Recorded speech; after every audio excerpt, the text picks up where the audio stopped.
Hello दोस्तों, कैसे हो आप सब। स्वागत है आपका आपके अपने यूट्यूब चैनल जॉब मंत्रा में। अगर आप हमारे चैनल पर नए हैं तो चैनल को सब्सक्राइब कर लीजिए तथा बेल आइकन को प्रेस कर लीजिए, जिससे हमारी नई नई वीडियो की नोटिफिकेशन पहुंचे सबसे पहले आपके पास। तो आज का हमारा टॉपिक होने वाला है वर्णमाला। इससे पहले हम प्रीवियस ईयर 2015 2018 के दोनों शिफ्ट के पेपर करा चुके हैं। अगर आपने नहीं देखे हैं तो जा कर के प्लेलिस्ट चेक कीजिए और वहाँ से देख लीजिए तथा हमारे टेलीग्राम चैनल को सब्सक्राइब कर लीजिए, जिसकी लिंक मैं कमेंट में पिन कर दूंगा और डिस्क्रिप्शन में डाल दूंगा। तो चलिए शुरू करते हैं। वर्णमाला। वर्णमाला किसे कहते हैं, सबसे पहली बात यही है। तो वर्ण प्लस माला यानी कि वर्णों की एक माला। दूसरे शब्दों में वर्णों के व्यवस्थित समूह को वर्णमाला कहते हैं। भाषा संस्कृत के भाष शब्द से बना है और भाष का अर्थ है बोलना। भाषा की सार्थक इकाई वाक्य है। तो यहाँ से आपके 4 या 5 क्वेश्चन बन सकते हैं। मैं आपको बताता हूँ किस तरह से। सबसे पहला क्वेश्चन, भाषा संस्कृत के किस शब्द से बना है। तो ये आंसर हो जाएगा भाष शब्द से। या भाष किस भाषा का शब्द है, संस्कृत। और भाषा का अर्थ क्या है, भाषा का अर्थ है बोलना। और वाक्य किसकी इकाई है, मतलब वाक्य कैसी इकाई है। तो वाक्य सार्थक इकाई है। या भाषा की सार्थक इकाई क्या है, तो होते वाक्य। आगे बढ़ते हैं। वाक्य से छोटी इकाई उपवाक्य और उपवाक्य से छोटी इकाई पदबंध। पदबंध से छोटी इकाई पद और पद से छोटी इकाई अक्षर। अक्षर से छोटी इकाई ध्वनि या वर्ण। तो यहाँ से पता चलता है कि सबसे छोटी इकाई ध्वनि और सबसे बड़ी इकाई वाक्य। तो यहाँ से आपका क्वेश्चन बनेगा भाषा की सबसे छोटी इकाई। तो भाषा की सबसे छोटी इकाई ध्वनि या वर्ण। अब बात करते हैं ध्वनि की। तो ध्वनि बोलने और सुनने में आती है, लेकिन वर्ण लिखने, पढ़ने और देखने में आता है। अतः लघुत्तम वाग ध्वनि को वर्ण कहते हैं। नेक्स्ट, वाक्य यहाँ पर सीरियल वाइज है। सबसे पहले वाक्य, फिर उपवाक्य, उपबंध, फिर पद या शब्द, फिर अक्षर और वर्ण या ध्वनि। तो जैसे ही बताया, भाषा की सबसे छोटी इकाई वर्ण या ध्वनि। बात कर लेते हैं वर्ण की। वर्ण वर्ण उस मूल ध्वनि को कहते हैं जिसके टुकड़े नहीं हो सके, जैसे ए, ई, व, च, क इत्यादि।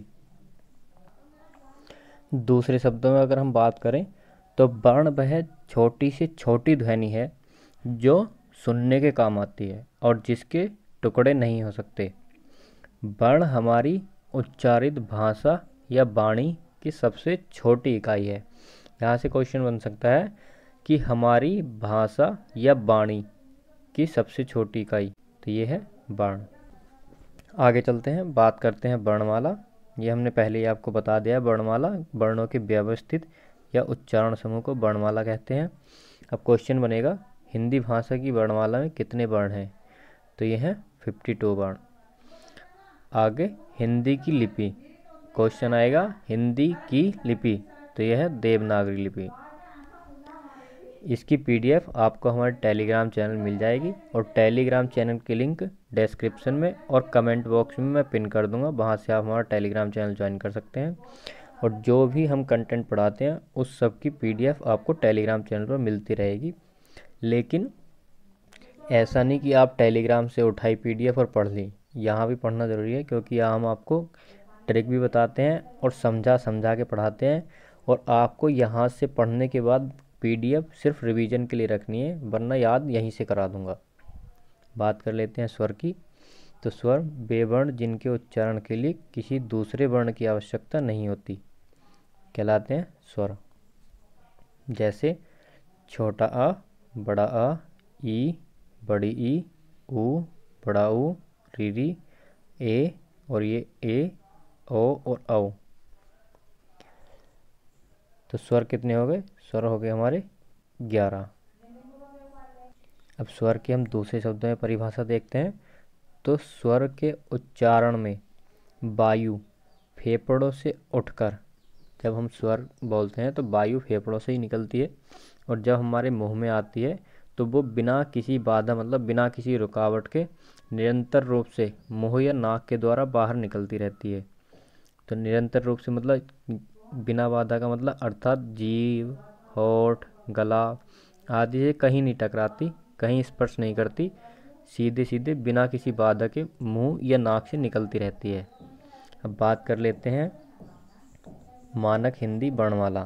तो क्वेश्चन आया मूलतः हिंदी में उच्चारण के आधार पर वर्ण, तो ये होते हैं हमारे 45, जैसे 10 स्वर और 35 व्यंजन।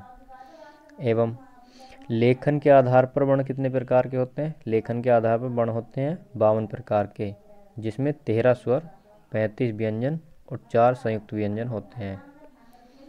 स्वर ये मैं आपको बता ही चुका हूँ। अब स्वर मैंने आपको 11 बताए थे, ये 3 लेखन के आधार पर ऐड होते हैं, तो इस हिसाब से कुल स्वर हो जाते हैं 10 + 3 = 13, यहाँ पर 13।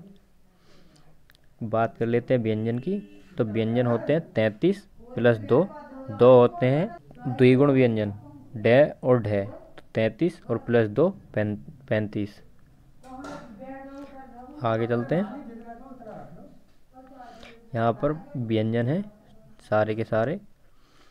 अब जैसे कि कै वर्ग, चे वर्ग, टे वर्ग, ते वर्ग और पै वर्ग, ये सभी स्पर्शी व्यंजन होते हैं। पांचों वर्ग कैसे पै तक सब स्पर्शी व्यंजन होते हैं। और इसकी मैं आपको ट्रिक बता देता हूँ। जैसे अब क्वेश्चन आता है कि कंठ है, तालव्य है, मूर्धन्य है, तो K T M D O, KTM 2, तो ये आते हैं हमारे कंठ्य, ये तालव्य, मूर्धन्य, डी से दंत्य और ओ से ओष्ठ्य। तो यहाँ से आपको सारे याद हो जाएंगे। KTM 2, KTM आप सबकी फेवरेट बाइक, तो आप कहोगे KTM 2। तो यहाँ से आपको याद हो गए कै वर्ग कंठ्य, चे वर्ग तालव्य, टे वर्ग मूर्धन्य, ते वर्ग दंत्य और पै वर्ग ओष्ठ्य। बात करते हैं आगे अंतस्थ व्यंजन। अंतस्थ व्यंजन कौन से होते हैं? ये, रे, ले और वे। ध्यान देना है ये वाला वे, ना कि ये वाला बिना पेट चीरा वे अंतस्थ व्यंजन। ऊष्म से है, इनको ऊष्म या संघर्षी व्यंजन बोलते हैं। और हमारे 4 होते हैं, ये भी ध्यान रखना है, अंतस्थ भी 4 होते हैं और ऊष्म भी 4 होते हैं। और हमारे संयुक्त व्यंजन भी 4 होते हैं, 6, त्रय, ज्ञ और श्रेय। आगे बढ़ते हैं द्विगुण की अभी बात कर चुके हैं, डे और ढे। अनुस्वार में बता ही चुका हूँ, अंग, और ये विसर्ग कहलाता है। नेक्स्ट वर्ण भेद, वर्ण के भेद। तो वर्ण को 2 प्रकार से विभाजित किया गया है, स्वर और व्यंजन। स्वर 3 प्रकार से और व्यंजन 4 प्रकार से। तो स्वर कौन कौन से हैं? ह्रस्वर जिनकी एक मात्रिक स्वर होते हैं, जिनके बोलने में 1 मात्रा का समय लगता है। दीर्घ स्वर द्विमात्रिक कहलाते हैं, जिनमें 2 मात्रा का समय लगता है। और प्लुत स्वर त्रिमात्रिक, जिनमें 3 मात्रा का समय लगता है। और व्यंजन की बात कर लेते हैं। व्यंजन स्पर्श व्यंजन अभी मैं बता ही चुका हूँ, कैसे मैं तक सारे स्पर्श। अंतस्थ व्यंजन ये, रे, ले, वे। ऊष्म या संघर्षी व्यंजन से और है। संयुक्त व्यंजन 6, त्रय, ज्ञ, श्रेय। आगे स्वरों के भेद। मात्रा या उच्चारण में लगने वाले समय के आधार पर ह्रस्वर और दीर्घ स्वर और प्लुत स्वर 3 प्रकार के होते हैं। तो यहाँ पर हम बात कर लेते हैं ह्रस्वर की। तो ह्रस्वर के उच्चारण में 1 मात्रा का समय लगता है, और 1 मात्रा का समय उतना कहलाता है जितना समय ए बोलने में लगता है। समझ रहे हो? 1 मात्रा का समय मतलब ए। और ये ह्रस्वर कौन कौन से होते हैं? ह्रस्वर ए ई, ऊ, लिर ये होते हैं ह्रस्वर, और यहाँ पे इसका प्रयोग अब नहीं होता लिर का, लेकिन हमने यहाँ आपको समझाने की दृष्टि से लिख दिया था। बात कर लेते हैं दीर्घ स्वर की। दीर्घ स्वर होते हैं द्विमात्रिक। दीर्घ स्वर के उच्चारण में एक मात्रा से अधिक समय लगता है, इसी कारण वे द्विमात्रिक स्वर कहलाते हैं। जिनको एक मात्रा से अधिक समय लगता है दीर्घ स्वर। दीर्घ स्वर कौन कौन से होते हैं? तो ये होते हैं आ, ई, उ, रि, लिर, ए, ओ और औ। अब यहाँ पे एक ये रि और एक ये लिर और एक मैंने स्वर ह्रस्व स्वर में बताया था वो वाला लिर। इनका प्रयोग अब नहीं होता, इसलिए पहले मूलतः 14 हुआ करते थे, परंतु हम 11 ही पढ़ते हैं। इन 3 को हटा दिया गया है। प्लुत स्वर। प्लुत स्वर होते हैं त्रिमात्रिक, जिनमें द्विमात्रिक से भी अधिक का समय लगता है।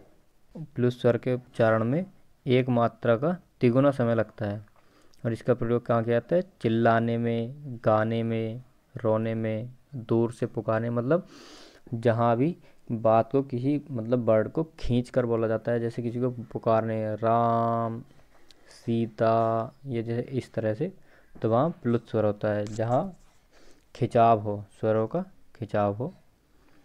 बात कर लेते हैं, अभी हमने स्वरों का भेद मात्रा या उच्चारण में लगने वाले समय के आधार पर देखा था। तो मात्रा या उच्चारण में लगने वाले समय के आधार पर स्वर कितने प्रकार के होते हैं? 3 प्रकार के। कौन कौन से? ह्रस्व स्वर, दीर्घ स्वर और प्लुत स्वर।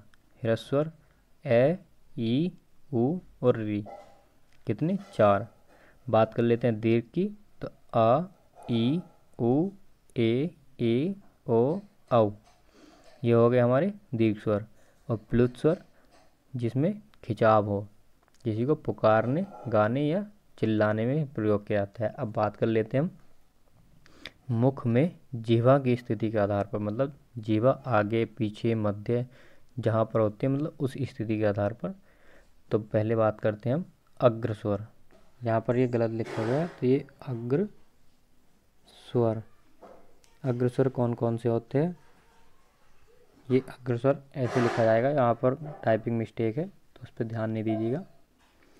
अग्र स्वर, इन स्वरों के उच्चारण में जीवा, यहाँ पर जीवा भी गलत लिखा हुआ है, ये टाइपिंग मिस्टेक हो जाती है, तो इनको आप सही कर लीजिएगा।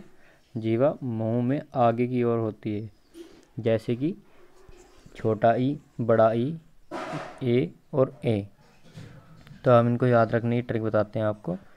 तो अग्रस्वर मतलब आगे की ओर, तो ई कैसे लिखा जाता है? ऐसे, छोटी ई, बड़ी ई, छोटा ए, बड़ा ए। तो मतलब अग्रस्वर जो आगे की ओर झुके हुए होते हैं या जिनको स्वतंत्र छोड़ना है, मतलब इनको रखने पर ये आगे की ओर गिर जाएं, तो अग्र आगे की ओर गिर जाएं तो वो है अग्रस्वर। और मध्य स्वर केंद्रीय या मध्य, इनको केंद्रीय बोलते हैं। इन स्वर के उच्चारण में जीवा मुंह के मध्य भाग में रहती है, मध्य भाग में, इसीलिए इनको मध्य स्वर कहते हैं। हिंदी में केवल एक ही मध्य स्वर है, तो इसकी ट्रिक बताने की कोई आवश्यकता नहीं, ये स्वयं एक ही है, ए। और बाकी पश्च स्वर, जो जितने भी बचे हैं स्वर हमारे, वो सब पश्च स्वर में आ जाएंगे। इन स्वर के उच्चारण में जीवा मुंह के पिछले भाग में रहती है। तो अ, ओ, उ और बड़ा उ, ओ और औ, ये पश्च स्वर कहलाते हैं। जैसे कि हमने आपको बताया अग्रस्वर जो आगे की ओर गिर जाए, तो ई और ए। तो अग्रस्वर, मध्य स्वर ए और बाकी जितने बचे पश्च स्वर। स्वर कितने प्रकार के होता है? 3 प्रकार के, ह्रस्व एक मात्रिक, दीर्घ द्विमात्रिक, प्लुत त्रिमात्रिक। ह्रस्वर कौन कौन से थे? ह्रस्वर ए, ई, उ, री। और दीर्घ स्वर आ, ई, उ, री, ए, बड़ा ए, ओ, बड़ा ओ। आऊ होता है बड़ा आऊ क्या। और प्लुत स्वर आपको बता ही दिया है। आज की वीडियो में सिर्फ इतना ही। अगली वीडियो में इसका बाकी जो पार्ट बचा है वो सब लेके आऊँगा, और इसको आप रिवाइज कर लीजिएगा अच्छे से। और उसके बाद तीसरे पार्ट में इससे रिलेटेड, वर्णमाला से रिलेटेड जितने भी क्वेश्चन होंगे वो सभी मैं आपको करवा दूंगा, जिससे आपका एक भी क्वेश्चन बाहर नहीं जाएगा। अगर वीडियो अच्छी लगे तो लाइक करें, अपने दोस्तों के साथ शेयर करें तथा हमारे चैनल को सब्सक्राइब कर लीजिए। और इन सब की PDF आपको हमारे टेलीग्राम चैनल में मिल जाएगी, और टेलीग्राम चैनल की लिंक मैं डिस्क्रिप्शन में मेंशन कर दूंगा। आप मुझे इंस्टाग्राम पर भी फॉलो कर सकते हैं, उसकी लिंक भी डिस्क्रिप्शन में मिल जाएगी।